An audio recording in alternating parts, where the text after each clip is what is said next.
The following is rated not safe for work. It contains strong language, adult situations, and lots of spoilers. Discretion is advised. In the criminal justice system, cinematic-based offenses are considered especially heinous. The dedicated attorneys who investigate these villainous films are members of an elite squad known as the Reels of Justice. These are their stories.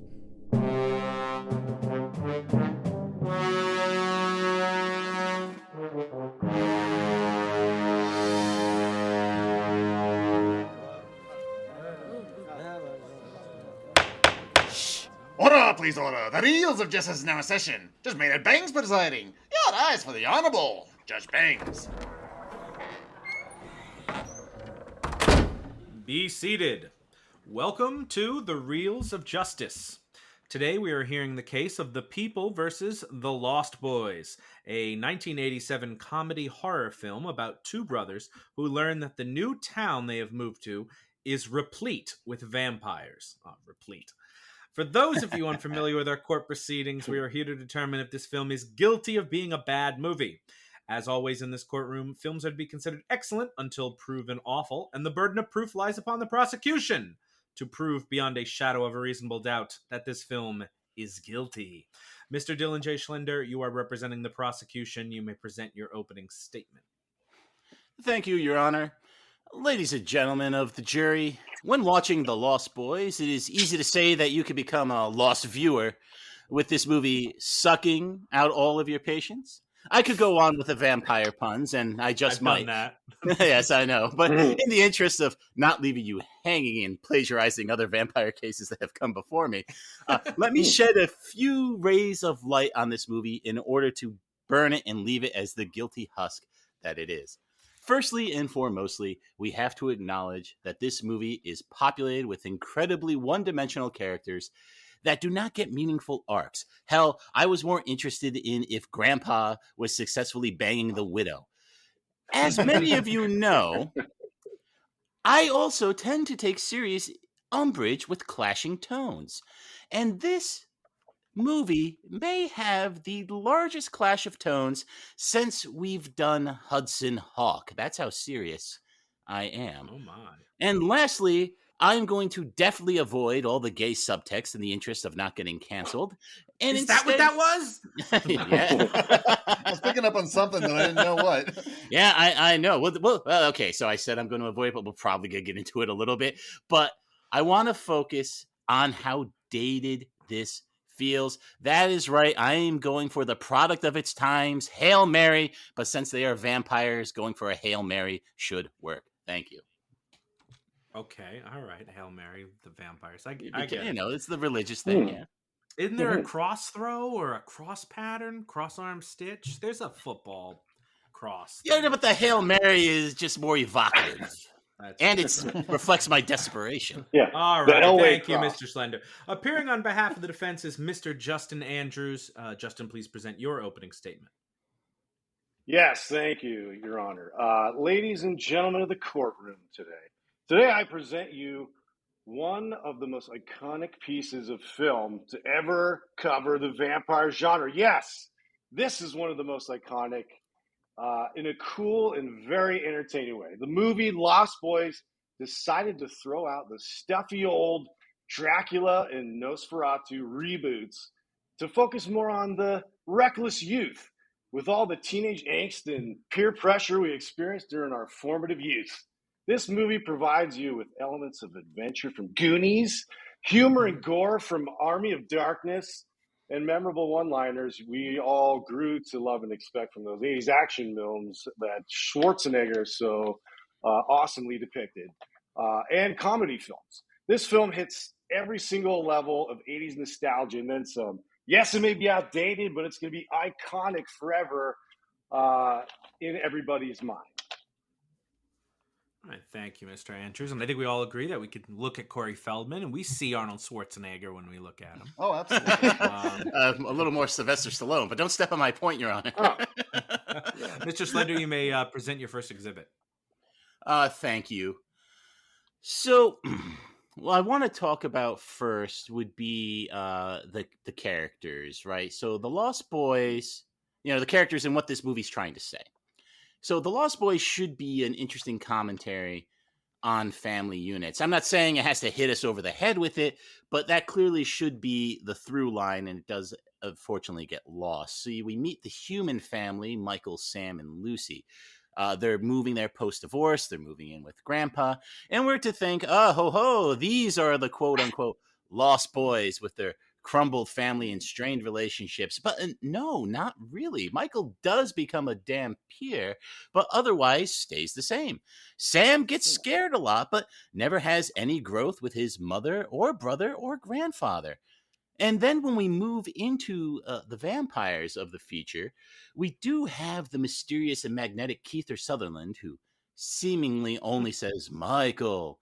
But the other Lost Boys would truly be lost if the credits did not deem to name them. So we are wondering, what is truly lost with these boys?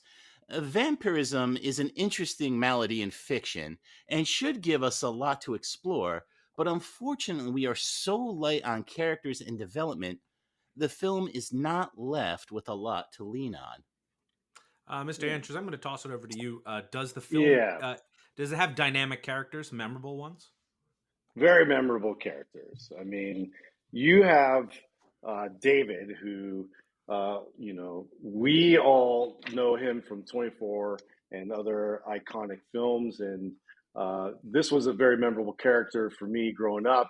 One of the main things about this movie is the nostalgia and the fun and the depiction of fashion and music and the overall tones of adventure. So for me, the movie itself, yes, although it might be a little bit light on character development, this is a fair point. It is a movie that takes you through a fun, adventurous, sort of blast to the past, nostalgic ride. So for me, you have a few of these characters that had memorable interactions, memorable one-liners, and I think that there's a reason why it was a cult classic. Mr. Schlender, toss it back to you. Thank you. And yes, and while the characters did have some interesting interactions and one-liners, you have like Kiefer Sutherland, saying like, "Oh, you're how the maggots, you're eating worms." It's like, but what does that ultimately... I was eating rice at that exact same time. It was disgusting. Oh man, that happened to me once at an old job of mine. A guy gave me anywho. So getting back on that could have ended very strange. Let's keep going. Wow. Yes. Aside, Mr. Slender. It was a box of Chinese. I should have. Why didn't I just finish the story? Oh man. So anywho. But unfortunately, what we don't actually get to see is any actual growth from these characters. And that's one of the things that makes vampire stories interesting, is like, how does becoming a vampire change you? Or what does it represent if you already are a vampire? Well, obviously, I object because vampires, isn't it? They're not supposed to grow and evolve. They're supposed to stay youthful forever in the same way that they became a vampire. So they're just extending their life in that time period. Which is really, this is an 80s time period that we're still now talking about today, and it's relevant. However, so this is where it's a fun ride we always come back to in that sense. Well, question from the bench. I think that would definitely apply to the vampire characters throughout, but do we see any growth from our human characters? Wow. Well, you see the relationship between the two characters, the brothers, that it emboldens their relationship together when he had the opportunity to kill his brother, and he decides to try and help and save him, and they become closer as a result. And then, of course, Michael and his newfound relationship with this girl, they took a romantic ending to that, and he was able to develop that. Yes, it's a very fast-paced movie, but it's fun. Well, we'll see if that marriage works out. I mean, there's a lot of questions about her past. Well, hey, True. I do appreciate that we're talking about a movie that's not 2 hours. It's like, Yeah. it's digestible. So, Your Honor, if I could move on to my next point about the tone of the movie, which actually dovetails into this love interest that we were just discussing. It could be a real tightrope when you're working in comedy and horror. I mean, a few movies are able to do it. Ghostbusters did it. Shaun of the Dead did it. But I Mhm. think we have to say that The Lost Boys falls a little short. And one of the reasons we can say this, it lays at the feet of the aforementioned Corey Feldman. His turn as Kid Rambo did this movie no favors. It was very discordant. And here's the thing about Edgar and Alan. They know there are vampires, but they're only now doing something about it. I'd say ditto for Grandpa, who, if not for his drunkenly driving into his own house, the whole movie would have ended on a real bummer note. I mean, like, how did he know to drive it? Anyway, but Another the day reason, saved by drunk driving. It's yes, yes, saved. and that's what The whole movie was saved. It really was, but that's the thing. The movie chose to end on the joke when it was seemingly taking itself pretty seriously, especially with Michael's love interest, like we were talking about, Mm. his powered struggle with David, who's also named David Powers, which, you know, is Yeah. like sometimes the text is just the text, you know. So Mhm. Well, David's struggle didn't work for them. yeah, exactly. So I think we can see this kind of mashup, this monster comedy horror thing, work in a better 1987 feature, Monster Squad. And Mm. so when we combine this with the lack of the development we were talking about in the first exhibit that I mentioned, where we don't really have a rooting interest in any of the characters, even if you want to be edgy and root for the vampires, they don't really give you a lot to go with. And then when we throw in these tonal clashes, we're not even sure what we're supposed to be feeling. Like, is it funny? Is it scary? Is it action? So it basically just asks the question, why are we here? And that would lead right into my next point. But I'm going to ask the defense, why are we here? Mr. Andrews, why are we here? Listen, you guys, we're here for a good time, and we're just throwing All right. vampires in there to add to that good time. We need some gore, we need some comedy, we need some love interest. I mean, it provides and it hits on all those points. I mean, these one-liners you have. Obviously, you alluded to the very end of the film where it kind of delivers one of the best comedy endings in terms of one-liner. One thing about living in Santa Carla, I never could stomach all the damn vampires. It just hits. That one hits and delivers. You got great, the blood-sucking Brady Bunch.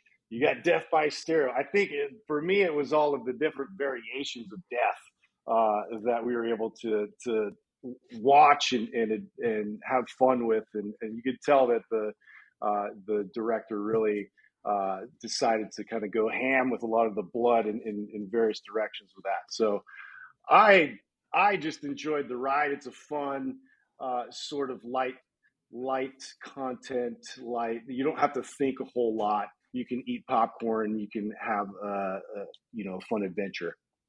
Could you defend Corey Feldman's work in the film? His turn as the character. And he changed his voice in this film a little No, bit, trying to be a you're little husky. no I don't know. way. That was questionable. But again, their characters coming in. I forget what they're called. The squad. The Frog Brothers. Yeah. Frog Brothers. Thank you. Yeah, they were honestly it was sort of that's where I get the Goonies kind of reference in terms of like you have Michael's brother and you have the Frog Brothers sort of doing their version of trying to take matters into their own hands, and you see this in the younger kind of coming of age movies, and so they kind of mashed that genre in with the teenage punk rock 80s hair metal vampires, which I thought was all of it is interesting and weird, and it draws you in because you really don't understand why it all works. Mr. Schlender, what are we doing here? We are getting to my final point, Your Honor. So what are we doing here? We are here because they wanted to make a movie about sexy teenage boy vampires. And don't just take my word for it. Listen to these quotes that I found. Greg Cannon, the makeup man, he said... The makeup man? The makeup man, the makeup artist. Do you know the makeup man? Well, he knows Joel Schumacher, and this is what Joel Schumacher... Quote, Joel Schumacher said to me, "I've hired these sexy young kids, and I want them sexy. I don't want monsters." Joel Schumacher, the director, has stated, "Vampires are hot. They're the only erotic monsters. Frankenstein is not hot." Now, for the record, I am sure he meant Frankenstein. Is he wrong? Is he wrong, though? Now, I think he meant Frankenstein's monster, because we all know Dr. Frankenstein himself is at least as sexy as Timmy Capello. So, yeah, he's a 6. So this is actually what Frankenstein's monster's tall. He probably does it very well. You know, remember how jacked he was in Van Helsing, you know? Yeah. You're tall and flat-headed too, Schlenzo. You do all right. Okay, so that's true. But I wouldn't say I'm erotic, but that we're getting very far afield. Where is this going? In circles, my friend, in circles. All right, let me just wrap this up here. So back to the Lost Boys. This is what we get. Okay, thank you. We get a sexy boy vampire movie dripping with 80s aesthetic. But here's the thing. It didn't really change the game. It wasn't actually that revolutionary. We saw sexy vampires in The Hunger, and Fright Night arguably had better effects. So if you think about it, we really don't owe the Lost Boys anything, except maybe finding it guilty. Those films mentioned are unmemorable.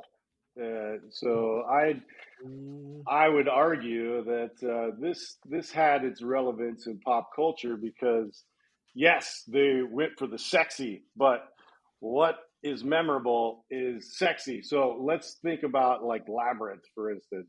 Why was David Bowie so sexy in that movie? I don't know, but it's memorable. They tried to pull all the stops to get young teenage people to pay attention, and so the best way to do that is to depict better fashion, better clothes, and to do it in a way that would highlight a lot of this kind of weird attention to sex appeal.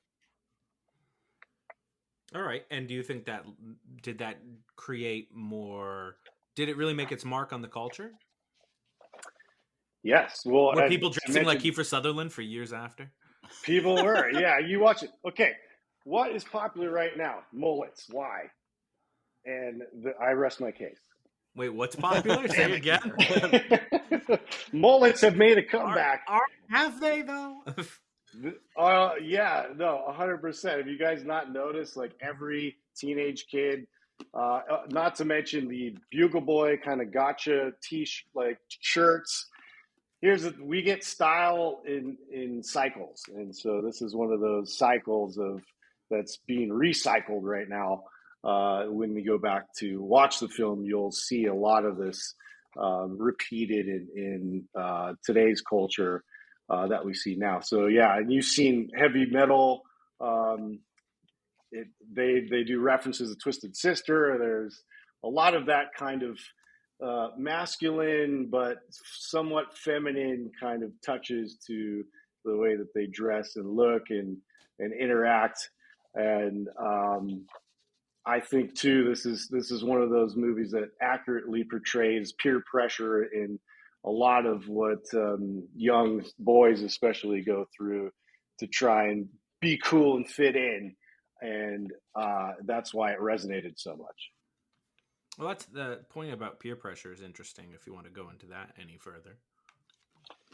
Yeah, so there was we know this going through especially junior high is a very formative time period where young boys it's a bit of a pecking order. We want to know who's tougher, who will do the stupid thing, who will get attention, who will talk to the girl, or who's afraid of whatever, and this is how you form these bonds and relationships. Yeah, who has the bet? Yeah. Who can you scare I enough don't to know throw up? anyone. I don't know. I'm just saying. But if you did know someone, let me know.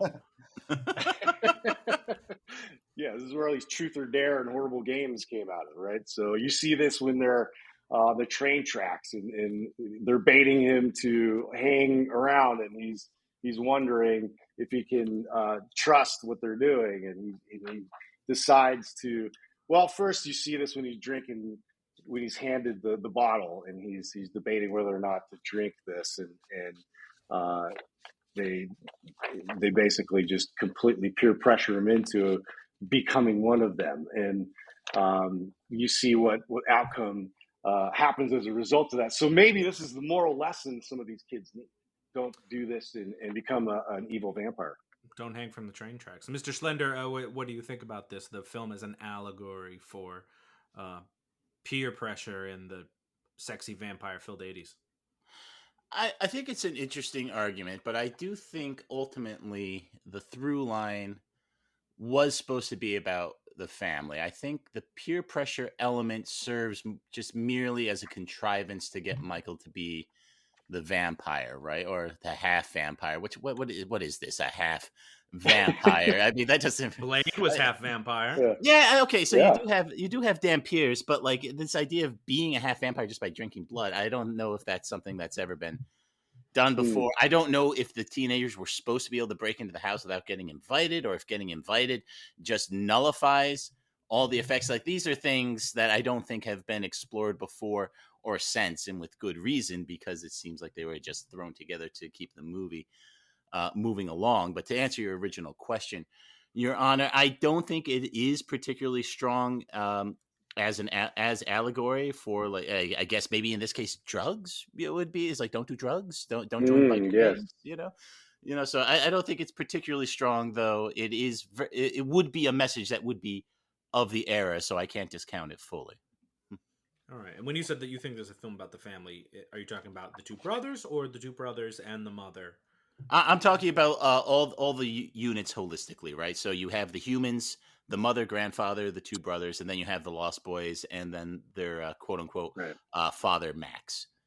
Any further points, Mr. Schlender? No, that was it. I am resting. I am going to hang upside down from the ceiling. Get me once the sun goes down, and we'll be good. The sun is right now. Mr. Andrews, you may present your first exhibit, or any further exhibits, I should say, that any other points you haven't gotten to raise yet. Well, that was the main points that I had. Is really it's a cultural phenomenon. This is something that based off of like pop culture will always be remembered. So if you remember in Stranger Things, and this kind of alludes to my closing argument, but there's always cultural iconic moments that resurface, and a popular show or a band or something else that has, you know, an effective shaping of culture will resurrect it again. And this is one of those movies that may not fit for all of the your super heady movie enthusiast, but for a very fun and action packed and some slight, you know, humor thrown in there, this movie delivers. All right. And do you have any further exhibits after that, or are you resting? I'm resting. All right.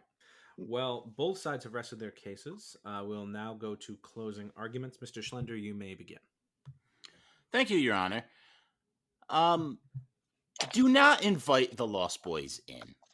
Instead, stake them in their heart for their poor character development, plunge them into holy water for their inconsistent tone, and lastly, let the sun shine on them for being nothing more than 80s schlock.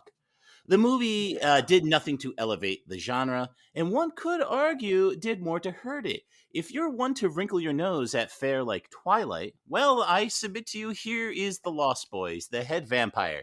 Kill it and be done with all these sexy teenage vampire movies. Thank you. Not all of them. Yeah, no, all of them. You got to get rid of all of them. First of all, Mr. Andrews, you may present your closing argument. Okay, first of all, I have to address Twilight. There's no twinkling in this movie, which I think is a fair point. The powers that they have are pretty reasonable in terms of their flying ability and their aggressive nature in general. I don't think that this movie should be held responsible for the creation of that movie Twilight series. I just wanted to present that real quick. However, here's my closing statement. There is no secret why Lost Boys became a cult classic and was cherished by millions of people. The film holds up even to this very day. Mark my words, you'll see Lost Boys resurface again once popular TV shows and movies reference it. Stranger Things resurrected Metallica. Wayne's World helped people remember how awesome Queen songs were. In Lost Boys will live on as a definitive coming-of-age comedy horror flick for generations. All right. Thank you both. Members of the jury, Mr. Big Ben Haslar, Mr. Maynard Bangs, and Mr. Thou shalt not fall. Ryan Luis Rodriguez, you have all heard the facts concerning this case.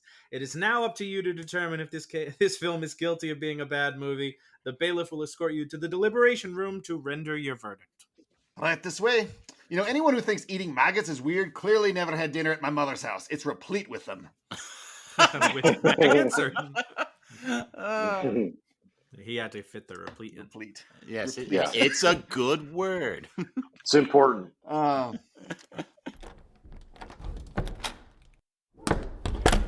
right, The Lost Boys. I have only seen this movie twice. I kind of missed the phenomenon of it. I saw it when I did a marathon of 80s horror movies, as I kind of do every October. I marathon like horror movies on a theme, and I thought it was fine. It didn't stick with me a whole lot. I remember thinking Kiefer Sutherland had charisma and screen presence, and Corey Feldman was weird.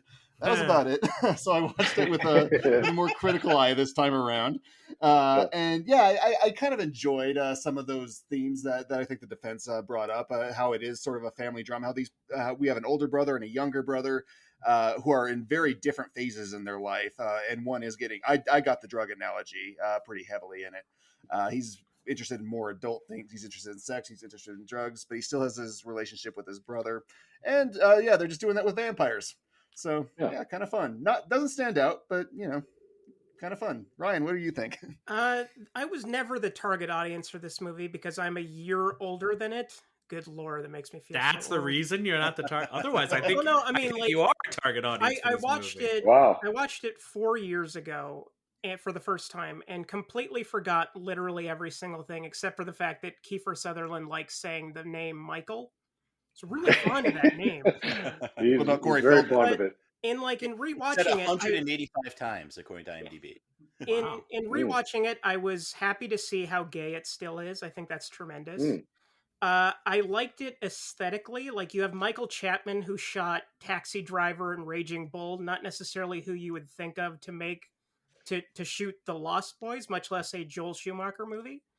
And I think that this movie's probably best known today for the shirtless sax man accompanied by Trash Fire GIF that now goes around Twitter every 2 years.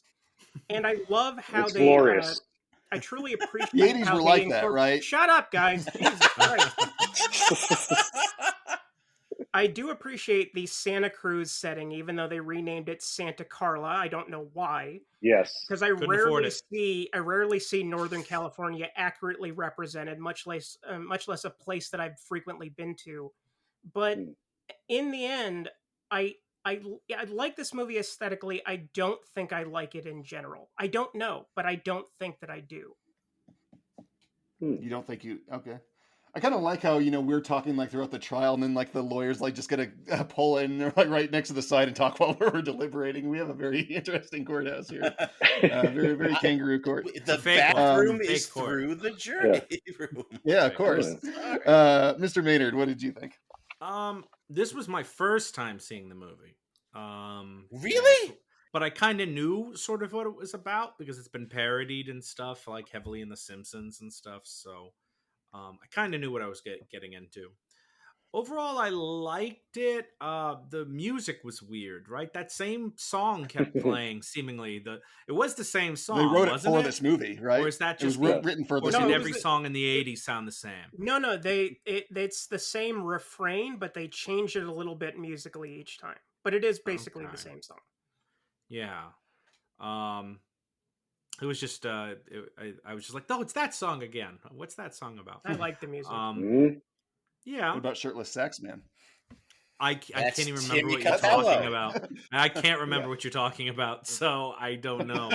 There's the Shirtless Sax Man. I believe you. I bet like everyone's like went partying and stuff. I and bet there's it that went guy in and he's out of like- my brain like nothing. Like what in their secret little hotel thing?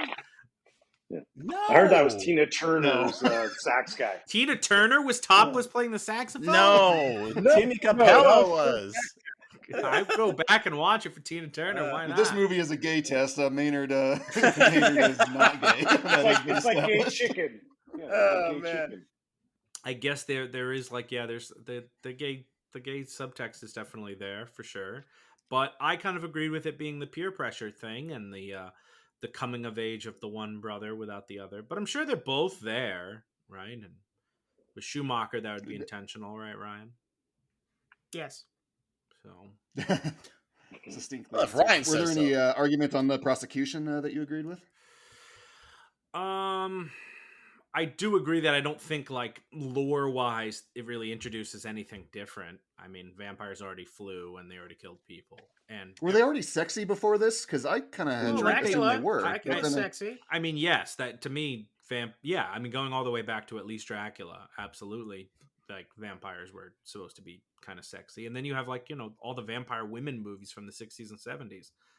Daughters of Dracula, and Okay, he Dracula's threw me wives. for a loop there. I was like, were they? I mean, I know they are now. Well, but I he think- made me like wonder, like, but where this they is all- like what they were before this. this is like a young teen sexy though, which is different. They would have been, I think, more like aristocratic. Yeah, but Fright Night, and, which was brought up, and that's Fright Night does that Much kind of better thing a bit movie, better. Fright Night. Right, and I think Fright Yeah. Night kind of does everything that this movie would do a little bit better. It has vampires named Jerry. It's certainly a better vampire movie. I think, But being worse Lost than Boys- Fright Night, I guess, isn't. but the Lost trial. Boys might Because- do. I mean, because Fright Night's not really a coming of age movie, so I think what Lost Boys does well is the coming of age. So like the vampire is just like we said, it's like just like an allegory here. Yeah, just a metaphor. Yeah, That's all. for coming of age, which sounds real preachy, and that pisses me off. Jesus. Well, does anyone have any more points to bring up, or are we ready to lock in? I think we're gonna lock in. Well, It's an early Short day. trial. It's an early Yeah, day. Yes, when let's you get do going. it, when you do it well. Yes, exactly. We're efficient. Mr. Rodriguez, where are you headed? I am so torn, not because of the arguments, but because I really don't know if I like this movie or not. I think I gave it a gentleman's 6, but I think I was also being nice. And I don't like being nice.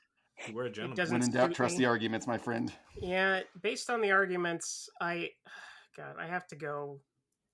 Prosecution, every single thing. The that you internet's said, I was gonna just kill sitting there you. Going, yeah, I know. That's why I'm hemming and hawing about it.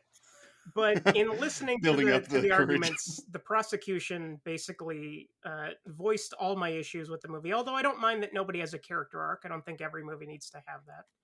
But other than that, I think the prosecution was pretty rock solid. So even though the internet's going to murder me, I guess I'm going to go guilty. Gosh. I don't feel like it was that lopsided. I thought the defense did raise a good point with the peer pressure thing. And to me, that is the arc. And I also thought he defended the fact that the vampires are sort of one-dimensional, is that's what the Lost Boys are, right? Like from Peter Pan, right? They don't age, they don't change, they stay static. So I thought the defense made a good defense on that for the vampire characters. And I thought that the whole peer pressure, learning that they're growing apart ends up making them grow closer together. For the two brothers, I thought that was enough an arc from those two. I think it's a good looking movie. It's definitely scratches an 80s aesthetic itch, so I'm gonna go not guilty. All right. Yeah, I don't have the nostalgia for the 80s or like the allure that a lot of people seem to feel like the 80s. Like people like to do. People loved it so much because you weren't there, Ben. I don't. I know, probably. Well, no, I was there. I was at oldest 6 in 1989, right when it turned to 1990. But yeah, so that doesn't do much for me. I know that that's a reason most people like this film is because of the 80s aesthetic going into it. That's not it for me. But that aside, I do agree with the prosecution that Corey Feldman is terrible. I don't know what he's doing. He's very distracting every scene that he's in. Told him to do a Rambo voice. He specifically told boy, him. I'm gonna tell you why the Corey Feldman thing doesn't bother me is because he comes back in the sequels later and he's grown up, but he's still doing the fake deep guttural voice. Does he? Oh, that's fun. And that's funny. So they're playing the long game. So he was playing 3D chess. Yeah. Okay, I could buy that. I did like the counter of that being memorable. I do like the tones. I do like the one-liners, the peer pressure. I don't love these things, but I like them enough. So yeah, not guilty. All right. So let's go tell that very something I agree with for once. Only one of us is going to be murdered by the internet tomorrow. That's good. I won't let them touch you, Ryan. We're going to hire Timmy Capalla to defend you. Tina Turner?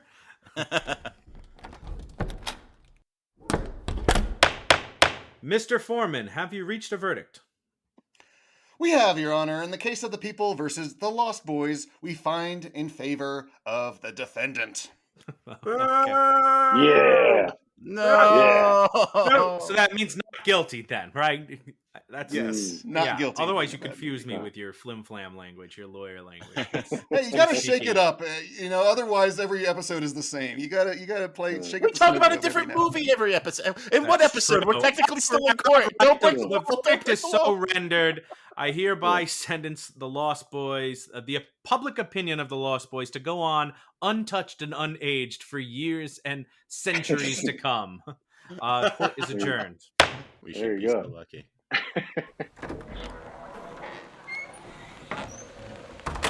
This is Grumbly Grumblerson, the angriest reporter at the Gabagool Gazette, reporting to you from outside the Reels of Justice, live, I guess. Dylan J. Schlender, would you care to share your stupid thoughts on the jury's verdict?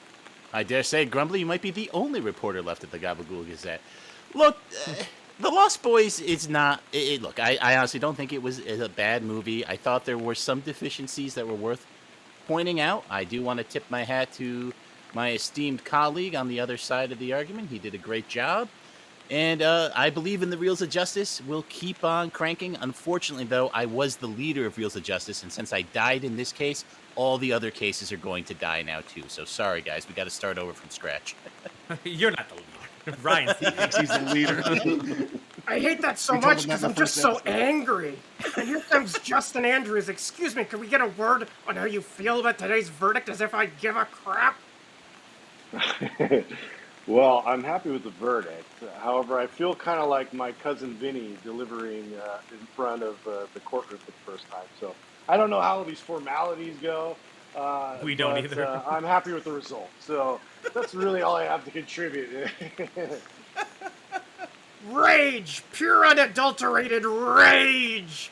That's all we have from the courthouse today. Let's go back to the studio for post-trial analysis, but who cares? We're all gonna die someday. Come on. Jeez, Grumbly. He's not as angry as you'd think. For Ryan, it might be tomorrow by the internet. God. I mean, Mumbly was depressed, not Grumbly. Oh, well. Yes, I agree. But fun case. I don't know. I think this movie has a pretty strong reputation, even before we tried it. Yeah. Justin, do you hear people badmouthing this movie a lot? No, because guess what? I grew up in Santa Cruz, so honestly, I picked this movie because of the nostalgia of it, and it showed a lot of areas in specific where I grew up, and I know exactly where they shot a lot of the scenes, and I've been to those places. Yeah, well, Beach Boardwalk's a part of it. All like the cave, like that ranch, like there's this house we go hiking and we see it there all the time, and so it just kind of brings all that back in my childhood. So it is a heavily biased opinion I have. So there are many holes which you guys have presented very eloquently in this movie, and I probably wouldn't hold it in high regard if I didn't have that growing up experience with it. So yeah, dude, honestly, most of my friends are like religious about that film. I think it's just because of proximity. Like we lived through that. Nice. Then maybe there's Lost Boys tours and stuff. Man, that's a great reason to like a movie, though. Maybe. I like that. Yeah, if one was made in the town I grew up in and I got to see a lot of stuff, that would be fine. But imagine it was a bad movie. Imagine it was like, I don't know. You have to watch it. Encino It's like Morbius. I'm like, oh no. Yeah, it's Morbius. And like, this was shot in my neighborhood, and Morbius time. Yeah, every summer we watch Morbius, and it doesn't get any He's better. getting Slurpees from the same machine that you got Slurpees from. Oh no, it's so the sad. whole block gets together, and it's Morbin time, exactly. Yeah. All right, but a lot of fun. I think we learned a little about 80s vampires and maybe about ourselves. Some might say too So much. Justin, what have you been up to? What keeps you busy when you're not here? Oh, I'm a busy guy. We're doing all kinds of different things. We're developing a new part of the You company gotta tell us who's to we. focus on trainer. Yeah. Okay. So if you guys don't know, So Justin and I are. You do not want Big Ben in the program. Not at all. No, he's not No. shredded like you and me, Justin. I can't see you guys. This is driving me crazy. I can't see you guys. Yeah. Well, I'm the So- pretty one. Oh, you're the pretty one. Okay, I'll remember that. I've been doing we- squats we the train entire people. episode. Wow, that's good. It's all about frequency and volume. So yeah, you're on the right track. So yeah, we try our best to help educate people and teach them, the most effective way to get in shape, and we provide them with like programs and a lot of content on our podcast to help them be better equipped when they go to address their health, fitness kind of needs and all that. So, and then we try to have fun with it, so it's not so stuffy and clinical. And we definitely are science based, but we like to have fun with it as well. So, And what is but it called? And the name of the podcast, the name is Mind Pump. Mind Pump. And how long have you guys been Yeah. around? You've been on the scene for a minute. We've totally been on the scene. It's been about 6 years now, I believe. That's a lot of pump. And yes, we've been pumping hard, Nice. and it's paying off finally. So yeah, we're becoming more and more relevant, which is good. But we just started a YouTube channel for it like about a year or so ago, and so now we're actually more visible with that. And we've done a lot of we tried to update that and make additions to produce it so it looks a little more engaging and fun and more like a TV show. But you can listen to us on any other platform, Spotify and iTunes and all that. But our real business is just helping people understand fitness and nutrition, and so we like I said, we provide our online programming, and we also are in development right now with helping the coaches out, the personal trainers, and that sort of part of our listeners to help them better train their clients and get them success. So we're working on this big, like, it's not a certification because again, it's not really our style. We're kind of unconventional, but we wanted to provide them all like the business end of that, and also like the real like cut and dry methods that are going to work the best. So we're doing a whole masterclass series with that that we're going to launch later this year alongside other new programs and things. And so I'm nothing but busy, man. I'm moving all over the place, moving and shaking, and kissing babies. So that's what I'm doing. That's awesome. Where's the best place to jump in? Like the first episode, or since you've been around so long, is there like a better place to start? You guys swear on here? I don't know. Yeah. So Yeah, that's fine. Fucking right, we do. Please fucking do. yeah. It's actually really cringeworthy and painful, but people do start from the very beginning. God bless them, but I don't recommend that. I think you need to start from our latest episode, make sure you like us, and then maybe go back. We've gotten a lot better. Again, we're not like entertainers by trade. We're not like, we didn't go through any kind of like schooling for podcasting, radio, or anything like that. So this is all just us kind of painfully figuring it out and getting better along the way. But so I would say just start with the latest episode, and then we do a couple different types of episodes. One of them is like purely informational, where we do a little bit more of a deep dive on the subject. The other one is, we call them quads, but it's just basic, question and answer.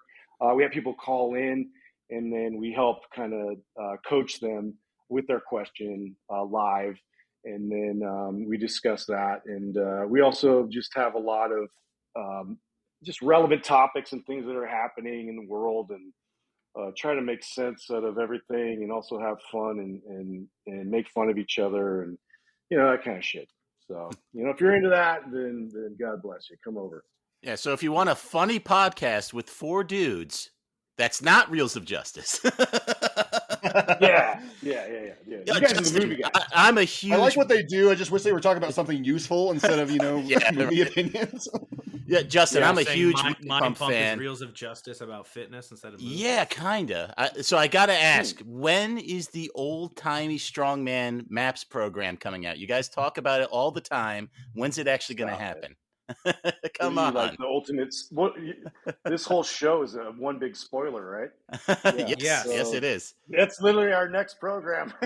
Oh, hey, nice. all right. You heard it here first, maybe. Yeah, it'll depend on exactly when this comes out. Coming out. Yeah, I might as well talk about it here, because please do, please. If there's any crossover, I haven't discussed this even with our forum or anything. So,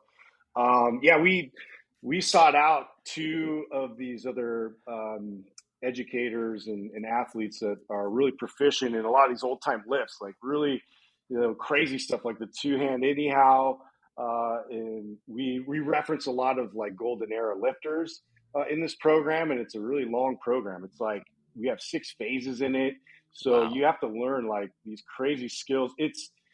I guess it's kind of an answer to CrossFit in a way that the difficulty factor and the intensity are like cranked up like to 10, and so those we do different types of programs all the time, and this is one I always wanted to do because I'm just interested in what they did in the past that still has relevance today. And so we tried our best to sort of deconstruct a lot of these lifts and be able to teach you ways to be able to move properly first and foremost, build the skill, and practice them to get up to doing these like really crazy demanding very highly technical type of lifts. So, and then we have a competition in this program built in, which I think is the raddest part. So we're going to be trying to launch that part first, to see, if we get any kind of traction, people get excited about it, because we have 3 different competitions in there that we want people to practice in their own gym and just try out. And it's like, there's a method to be able to lift those, to be able to perform those exercises at a high level. But, our program will help kind of develop that. But also, too, it's like a lot of people out there are pretty confident in themselves, and we want to see how well they do with these lifts before they actually go through the program. So it's a bit of an experiment, a little bit of a marketing ploy, but all that is kind of coming out in the near future here in the next like 2 months or so. That Will they is teach awesome. you how to style your mustache and the old timey? Yeah, dude. Oh, the striped onesie. Yeah. Mm-hmm. You have to have. We have all of that. Yeah. And your feet always need to be raised as if you're about to go into fisticuffs. Every time you lift, you get a yeah. So what are like the equipment requirements going to be? Like, can you do this with like dumbbells and barbells, or are we going to need some of your fancy like Turkish clubs and stuff? You need cannonballs. Ooh, I do want to get some Turkish clubs so I can swing around like the Iron Sheik. Dude, I got you. I do that all the time, actually. We actually try our best to make it relatable to your average person. So try to make old-timey crazy lifts relatable. That's a difficult task, but we reduced it down to just a barbell and dumbbells. So we could have included kettlebells. We could have included squat racks and all these things, but we just tried our best to kind of limit it and simplify it, so people feel like it's not too daunting. Even though as they go through it, they're like, "Oh my God, this is this is taxing. This is crazy. This is intense." So I think people will get excited. It's like a badge of honor if you can actually perform one of these lifts at the end of it. Oh, I can't wait to do it. Day one. I'm gonna get it. I'm excited. May I recommend to you the Andre the Giant program?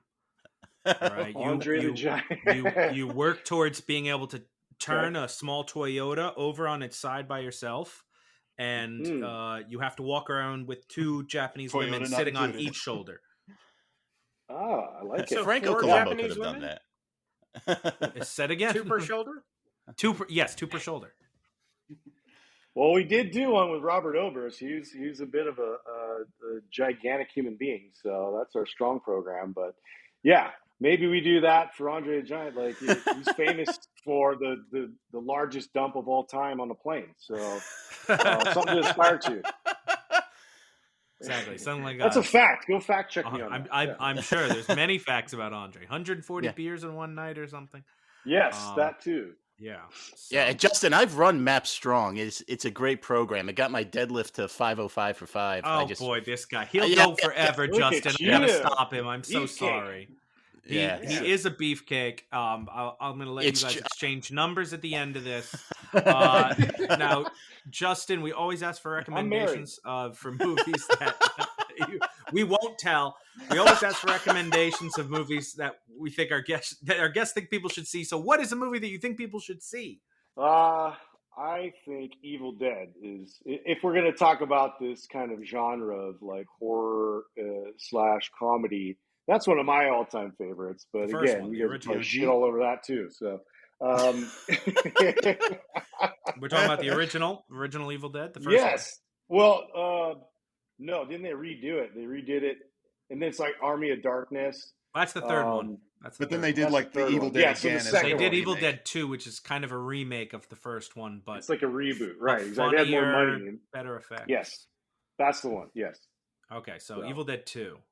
I think you should support Evil Dead 1. I think you should. It's campier. Okay.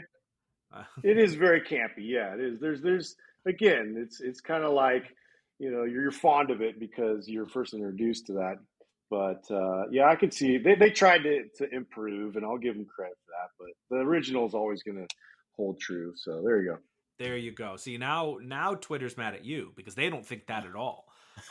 No, I agree with you. The original's better. Oh. Now, what Twitter thinks? Excuse me, Twitter trolls. Twitter's coming at you now, Ben. You and Ryan, you're both done. Get the heat. I thought that was to get the heat off Justin, of Ryan. So yeah, just I'm falling on my sword for Ryan. Bunch of tweeting twats. That's what have you gotten to see the new one? There was a new Evil Dead. Oh no, I haven't. My friend is like a diehard, and he told me it holds up. He said it's pretty legit. I don't know. I'll have to give you my feedback later. Yeah, you should check it out. It's pretty gory and dark. It's fine. It's not. It has to be gory. It's not as funny. Fine. Raise Ryan Luis Rodriguez. Hey, Ryan Gentleman 6, not Ryan funny Luis enough. Rodriguez. Ryan wants it to be funnier, and I could see. Yeah, that. So I agree. I'm into the. If you're gonna go for horror, like I just like to lighten it up too. Simultaneously, it just helps kind of you deal with all of the gore and the violence somewhat. I don't know. It's that's the thing with slasher films is kind of like that way for me too. I prefer a good slasher film that's a little bit campy versus like something that really scares the shit out of you, because I still need to sleep. So don't tell me stuff's keeping you up at night. No way. Not a He wants a good hacker. That's what it is. A goblin comes into your room at night and you just bench press it. Right in half. And it's done. Yeah, he'll be real confused. Yeah, he would. Because he's like, that's not how a bench press works. That's what he'd say. You're not even heavy. Yeah. Yeah, you just insult him by lifting him over and over and over. So, Schlenzo, what is your recommendation? All right, and what I'm going to start calling the J. Lee Tubi segment of the show, my recommendation features, well, we'll see. My recommendation features not Charlie Bronson, but a different Chuck. That's right, Carlos Ray Norris himself, Chuck Norris, in 1986's Firewalker. We join a remarkably quippy and cavalier Norris and his more steady partner, Louis Gossett Jr., on an adventure for the ages. Part Indiana Jones, part Romancing the Stones, but all hacker. We are treated to great action, circuitous adventure, and a remarkably impactful performance by John Rhys Davies in what would be considered a cameo today. But get this, he wasn't that famous then, so he was just working really hard. High kicks and explosions abound as we join our protagonists on a quest for multi-ethnic gold. For real, they make a big deal of saying all the gold is Egyptian, Apache, Aztec, and Mayan. Controversial actor Sonny Landham of Predator fame makes a convincing heavy. How many kicks will Norris need to deliver to take him out? At least a 4. 1, a 2, a 3, a 3. It's a lot. 5 points for using circuitous. Thank you. And, you forget how huge Sonny Landham really was. So Thompson is the undisputed king of the action hacker, but this is but one jewel in his crown. In case I was speaking too fast, catch it on Tubi and enjoy the last non-Charlie Bronson movie Thompson would ever make. Jewel in the tiara of Thompson? Ooh, there it is. You see? I mean, he has to have a tiara, which is a little weird. We'll put it seamlessly in, and I'll make sure it sounds like you said it instead of me. Just dovetail it right in there. So for my recommendation, I think today's defendant would not have gotten off so effortlessly, if it had to go head-to-head against the other teen vampire romp of the 80s, 1985's Fright Night. A teenage boy enlists the help of an aged horror icon after discovering his new next-door neighbor is a vampire. Using basically the same vampiric lore as the Lost Boys, this might seem like the more straightforward vampire story the whole family can enjoy, but I think it actually does more to earn its R rating, using some terrifically gory effects and adult situations. It perfectly walks the line of making vampires both monstrous and sexy, and with Chris Sarandon personifying a much better example of both than Kiefer could ever imagine. I think if the two had gone head-to-head, Fright Night would have come out on top on Fight Night. Fright Night doesn't currently seem to be streaming anywhere, but I think it's worth the buy to add to your must-have 80s movies collection. Ben? Okay, but what if you did against Fight Night with Emilio Estevez and Cuba Gooding Jr.? Still wins. Yeah, I think Fright Night would probably still win. I'm not so I sure. almost went with that one. I'm glad that I swerved. Sure.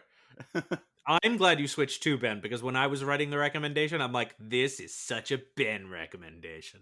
A little on the nose. It really is. I like Fright Night a lot. Yep, I know, but I beat you out to it because you wanted me to be judge. You haven't seen it, Justin? No, I haven't. I'm sorry. It is absolutely well worth it. I think you should see it before the new Evil Dead. Okay. But you're a busy guy. I will do that. You'll find time. I'll find You have a TV in the gym? We got time for movies. Yeah, we do have a TV. Does that distract from the pump? Nah. Okay. Nah, not if you're doing bodybuilder stuff. I like to have the TV on in the gym, and just lift the TV. Take a little nap on the bench. Jesus. Get it done. Big Ben, what's your recommendation? Well, my swerve going on that vampire theme, I took the opportunity to watch a film that I always wanted to see and compare, and that's the Spanish version of 1931's Dracula. And if you weren't aware, when they were filming the Bela Lugosi film by day, a whole separate crew of Spanish actors were led onto the set by night to film the exact same movie, but in Espanol. And it's so interesting to compare the two, how they tackle each scene. It's like a Dracula multiverse before multiverses were even conceived, where instead of Jonathan Harker, we have Juan Harker. As you would expect, some of the original does outshine this one, particularly Dracula himself. The versions of Renfield, they're both excellent in each one, while Mina, or in this version, Eva, I think I might prefer over the other version because it's a bit more melodramatic. But they're still replete with the same atmosphere in both. Replete. I can see why they don't do this too often, as I'm sure dubbing is tons cheaper. But having to suffer through some terrible dubbing from some of those Toho movies, I'd actually prefer to see actual actors making the choices in their language for a whole a whole lot of films Hey, out don't there. knock it till you try. But subtitles are still the way to go overall for foreign language films. But if you have the Blu-ray, the Dracula Blu-ray with this as an extra, click on it. It's well worth watching. No, I mean, dubs have their place too. I don't always have time to sit there and read the film. Sometimes I'm there at the bench, I'm getting my pump on, and I can't sit there and read a whole movie. Jesus, man. Yeah. Watch a different movie. Save the reading for the later one. Yeah. Ryan, why don't you send us on home? I've been playing catch-up for the better part of a year, trying intently to sample films from every corner of world cinema, so this week's recommendation is an Iranian film from 1990, directed by the incomparable Abbas Kiarostami, Close Up. The film is both a literal documentary depicting a trial in which a man impersonated a filmmaker to con some gullible citizens into forking over some cash, and a dramatization of the events surrounding the trial, utilizing the real people in the case playing themselves. It blends layers of metafiction and narrative storytelling, resulting in something in which the real is unreal and vice versa. Even scholarly interpretations are unable to separate fact from fiction, and it resulted in a masterpiece. Close Up is currently streaming on the Criterion Channel.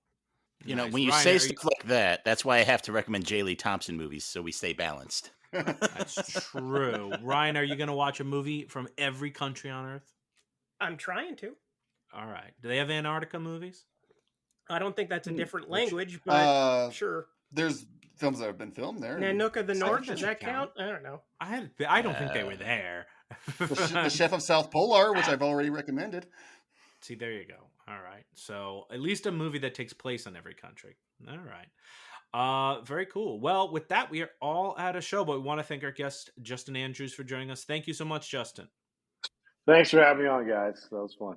And we can check out Mind Pump, which is available pretty much everywhere. You'd get podcasts, and I think you said YouTube too? YouTube, we're there, yep. YouTube. Yep, get the YouTube, and then you can watch it. And that makes it even more exciting.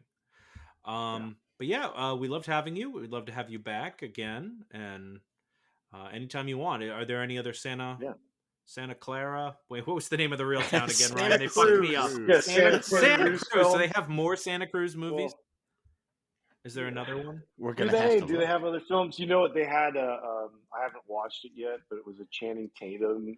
It was like Dog or something like that. It was filmed. A lot of it was like literally in my backyard. I'm not. It sounds like a winner to me. Sounds like I'm going Us? to take the prosecution side to that one, maybe.